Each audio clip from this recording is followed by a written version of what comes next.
Assalamualaikum warahmatullahi wabarakatuh.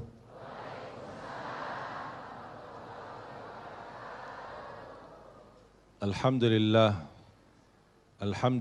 rabbil alamin. Allahumma salli ala sayyidina Muhammad wa ala ali sayyidina Muhammad. Para habaib yang saya cintai, para alim ulama yang saya banggakan, yang saya muliakan,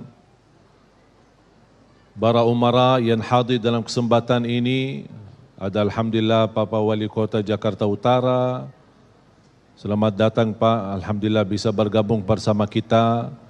Ada juga dari Dewan Masjid Indonesia Jakarta Utara, ada dari Majlis Ulama Indonesia Jakarta Utara. Luar biasa bisa berkumpul bersama-sama, kita hadir di acara ini yang mudah-mudahan semua kita mendapatkan keberkahan dari Allah Subhanahu wa taala. Bapak-bapak, ibu-ibu, jamaah Masjid Al-Musyawarah, kita dalam segala urusan dunia mengambil keputusan kita harus bermusyawarah. Tapi kalau dalam hal ibadah tidak semestinya bermusyawarah. Artinya kalau kita mau laksanakan kewajiban kita, masa kita bermusyawarah dulu? Allah Subhanahu wa taala memanggilkan kita untuk menunaikan salat kita 5 waktu, tidak perlu dimusyawarahkan. Kalau kita sudah mendengar hayya 'alas salah, hayya 'alal falah, segera tunaikan kewajiban kita. Kalau kita perhatikan dalam Al-Quran, banyak ayat-ayat yang Allah Subhanahu wa taala ikatkan salat dengan zakat, atau bahasa lain salat dengan infak, sebagaimana firman Allah Subhanahu wa taala di suratul Baqarah, dan saya yakin semuanya hafal. A'udzu billahi minasyaitonir rajim. Bismillahirrahmanirrahim. Alif lam mim. Dzalikal kitabu la raiba fihi hudan lil muttaqin. Alkitab ini petunjuk bagi siapa? Bagi muttaqin. Dan Allah menjelaskan sifat-sifat mereka. Kalau kita ingin meniru mereka, ingin bergabung bersama mereka, ingin menjadi seperti mereka, ikutilah penjelasan Al-Quran. Siapa sih al-muttaqin ini? Allah Subhanahu wa taala sebutkan, alladzina yu'minuna bil ghaibi wa yuqimuna as-salata wa mimma razaqnahum yunfiqun. Mereka adalah yang beriman tentang ghaib. Apa yang ghaib? Allah, malaikat, jannah, surga, neraka, segala sesuatu yang ghaib mereka percaya, walaupun mereka tidak melihat dengan mata sendiri. Dan sifat mereka alladzina yuqimuna as-salah. Beda artinya yuqimuna as-salah sama yusallun. Ada orang hanya kerjakan salat, tapi ada orang mendirikan salat. Ada 2 orang salat di saf pertama, sama-sama ruku', sama-sama sujud, sama-sama membaca Al-Quran, tetapi satu diterima oleh Allah, satu tidak diterima oleh Allah.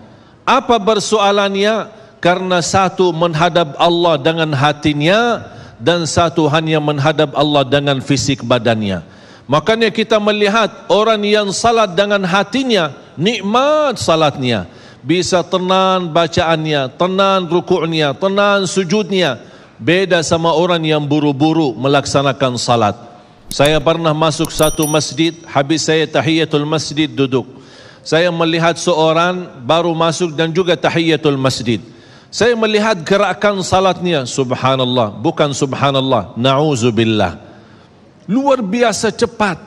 Saya hanya menangkapi bacaan gerakan salatnya. Saya baca Al-Fatihah, saya baru selesai waladdallin amin, dengan saya mencuba bagaimana bandingkan bacaan Al-Fatihah dengan salat beliau, dia sudah sampai ke tahiyat, padahal baru saya selesai surat Al-Fatihah. Salat apa ini yang kita kerjakan? Banyak orang-orang berlomba-lomba seolah-olah ada juara. Siapa yang paling cepat selesai salat dapat juara 1. Inilah yang terjadi dalam keadaan kita. Makanya kita merasa tidak nikmat salat kita. Yang kita hanya kejar seminar khusyuk dalam salat, latihan khusyuk dalam salat. sebenarnya Bapak Ibu biar faham, tidak ada perintah dalam Al-Quran memerintahkan salat yang khusyuk. Tidak ada perintah dari Rasul salat yang khusyuk. Salat khusyuk itu apa? Salat yang khusyuk hasil dari salat yang tenang. Allah perintahkan ketenangan dalam salat. Ar-Rasul SAW memerintahkan ketenangan dalam salat. Kalau sifat khusyuk adalah sifat orang mukmin yang melaksanakan salat tumaknina. Qad aflahal mu'minun alladzina hum fi salatihim khashi'un. Ketika ada seorang datang ke masjid di zaman Rasulullah sallallahu alaihi wasallam, masuk masjid, tahiyatul masjid, selesai salat, dia datang kepada Rasul mau salaman, Rasul tidak menjawab. Bahkan Rasul berkata, salli fa innaka lam tusalli, salatlah karena kamu belum salat. Dia pergi ke depan, salat lagi, selesai balik lagi bertemu Rasul, mau salaman, Rasulullah SAW tidak menjawab. Salli fa innaka lam tusalli, salat dulu karena kamu belum salat. Sampai 3 kali dikasih tahu oleh Rasulullah SAW. Akhirnya orang berkata, mohon maaf ya Rasulullah, saya tidak tahu selain ini salatku. Gimana? Kata Rasulullah SAW, fa idza qumta faqum mutma'inna. Kalau berdiri, berdiri tenang, tumaknina. Tumaknina salah satu rukun di dalam salat. Tidak sah salat seorang tanpa Al-Fatihah, betul? Sama tidak sah salat seorang tanpa tumaknina. Baca tenang, rukuk yang tenang, sujud yang tenang, wallahi akan terasa nikmat. Dari hasil ketenangan dan upaya dan ikhtiar kita akan muncullah rasa khusyuk. Karena khusyuk bukan sesuatu yang datang dari luar, tapi khusyuk sudah ada di dalam hati. Tinggal bagaimana cara dikelola, bagaimana bisa dikembangkan cara salat yang tenang. Makanya Allah ikatkan salat dengan infak. Semakin mulia salat kita, insya Allah semakin mudah melaksanakan infak dan bersedekah.